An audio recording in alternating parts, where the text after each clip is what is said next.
Sodyba buvo pradėta kurti apie 2000 metus, statėsi etapais, po vieną kitą namą plėtėsi ir taip išsiplėtė iki net 8 namų. Fasadai buvo mediniai, rąstiniai, teko padaryti tą sprendimą, kad renovuoti ir visi jau buvo tos būklės, kad nereikėjo šildyti iš lauko.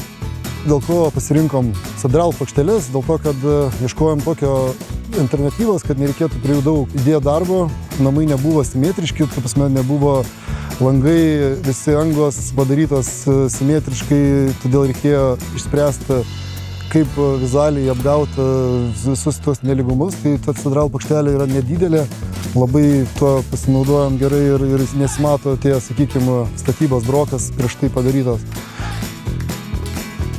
Visi klausė, kodėl ne medis, kodėl ne mediniai fasadai, kodėl ne autentika, tokia kaimo turizmas. Visgi žinom, kaip greitai eina laikas ir kaip greitai reikia dažyti ir tie 5 metai atrodo praeis negreitai, bet žiūri, kad jau praėjo ir tada reikia grįžti prie tų fasadų.